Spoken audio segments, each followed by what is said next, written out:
Hello guys and what's up mga ka-GBL. For today's video nga pala guys, samahan nyo nga po pala ako ng nanay ko na mamitas ng kalamansi. Dito nga di pala kami guys dumaan sa likodan ng aming bahay dahil nga po pala mas maganda po dito ang daan kumpara dun sa may kabila dahil nga po para sa may kabila ay talaga namang napakasukal na dadaanan natin. Dinala na nga di pala guys dito ng aking nanay itong alaga naming aso ni David. Nagmula nga di pala guys sa pangalan na ito sa palabas sa Tanggol. Nang makuha na nga di pala guys dito ng aking nanay itong alaga naming aso ni David, agad niya nga din pa nga pala itong binitawan dahil nga po pala kaya naman itong maglakad, sayang ang paa. At napadaan nga din pala guys kami dito sa may babuyan at then syempre nga pala guys tatawid nga din po pala kami dito sa may bunto ng palayan. Ito nga din pala guys na palayan na ito ay kakukubota lamang dahil nga po pala ito ay malapit ng mataniman. And then nga din po pala guys makikita nyo din po pala na napakaganda naman po pala dito ng tanawid. At sa aming nadaanan nga din pala guys na babuyan is talaga namang napakalalaki ng baboy doon. Ito nga din pala guys sa tatawid nga din po pala kami guys dito ng aking nanay dito sa may tilay. And dito nga po pala guys at gusto ko nga din po palang kunin itong alaga naming aso kaso nga po pala ayaw magpakapit sa akin at natatakot yata. Sa nanay ko nga lang din pala guys nagpapakapit itong alaga naming aso at saka sa aking tatay. And dito nga po pala nanay ko nga pala guys at di makatawid dahil nga po pala ang dami niyang dala. And then nga din po pala guys at tinabot ko na nga din po pala sa kanya itong kapitan para po makatawid. And then makatawid na nga din po pala guys dito ang aking nanay. Sagad na nga din po pala akong sumunod. And then yan nga din pala guys nagpatuloy-tuloy na nga din po pala tayo sa may paglalakad. And then yan nga din po pala guys sa madadaanan nga din po pala natin dito guys isukalan. Nakala ko nga din po pala guys dito is talaga namang napakaganda naan. Nadaanan nga din pala guys namin dito ang puno ng blueberry. Nakita ko nga din pala guys dito ang puno ng pinya na talaga namang napakadami. And then ito nga din pala guys sa palayan na ito ay nakabutan at malapit ng mataniman. Ito nga din pala guys ang buong pinagtong pinyahan. And then nadaanan nga din pala guys namin dito ito labaw na alaga ng aking tatay. And then ito nga din po palang aso namin is talaga namang takot dito sa kalabaw na ito. Gusto nga din pala guys dito tanggalin ng aking nanay itong nakasabi dito sa may sungay ng aming kalabaw. Kaso nga po pala guys baka nga po pala siya ay masuwag. Binalikan nga din pala guys dito ng aking nanay itong alaga naming aso dahil nga po pala talagang takot dun sa may kalabaw namin.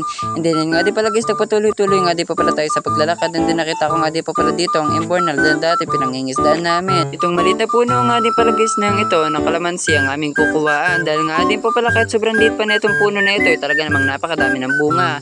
Ang ilan nga din pala guys dito ay talaga namang nanililaw na ang bunga at ang dahon.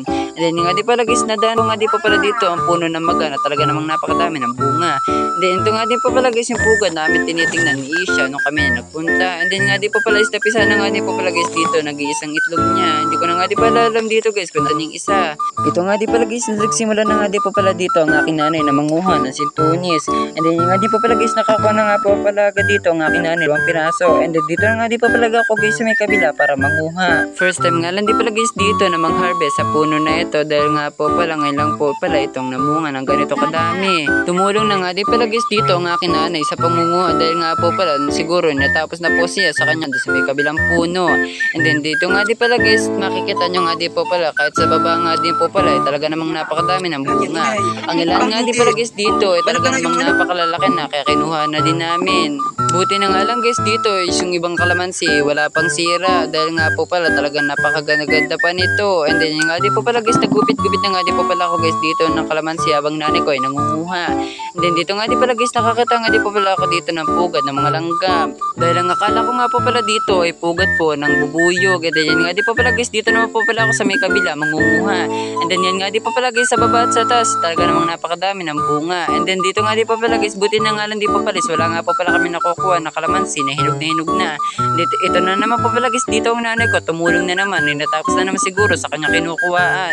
And then nga din pala guys madali na nga din po guys dito ng aking nanay dahil nga po pala baka mamaya yung ulan-ulan na charing.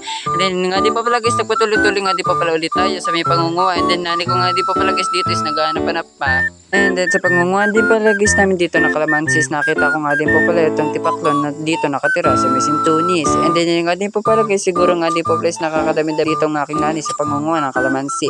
And then lumibat naman pala kami guys dito sa may kabilang puno dahil nga po pala dito ay mas madami ang bunga at naubos na nga din po pala namin guys doon sa may kabila. And then nga din po pala guys napatuloy-tuloy nga din po pala kami dito is nakita din po pala guys dito ang isang puno talaga napakadami ng bunga. Siguro guys isang puno is talaga naman nakakadami tayo dito. And then nga din po pala guys dito nga din po po pala natin guys sa may timbay nilalagay itong mga nakuha natin. And then yung nanay ko nga di pala guys naglalagay nga di po pala sa sako na kanyang daladala.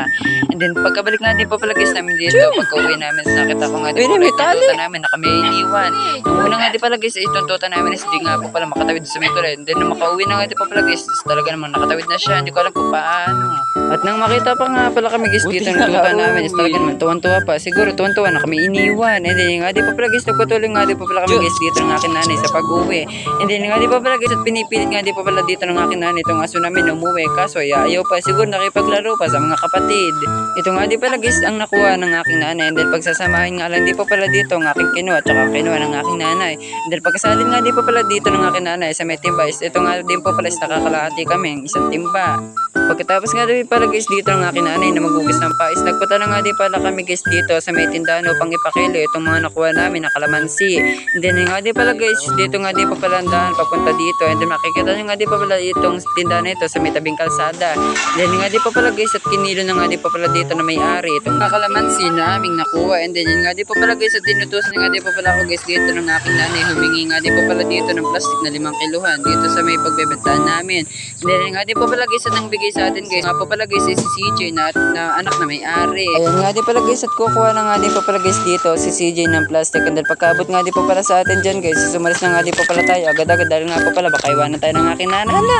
And then nga din pa pala guys at patuloy na nga din pa pala tayo dahil nga pa pala ibibigay natin plastic sa aking nanay dahil dito nga din pa pala guys isasalin yung mga nakuha namin na kalamansi. And then nga din pa pala guys pagkakilo nga din pa pala guys neto is and then dito nga din pa pala guys ang kinalabasan pagkakilo ng kalamansi. Apat at kalahati nga lang di pa pala kami guys dito sa mga nakuha namin na kalamansi. And then nga di pa pala guys at binawasan nga din pa pala ito guys yung kalahati dahil nga po daw po hindi daw po pabayara dito ang kalahati. Pero kung sa palengke nga daw po pala guys ito ay babayaran. And then maraming salamat nga din pala guys sa panonood. Thank you.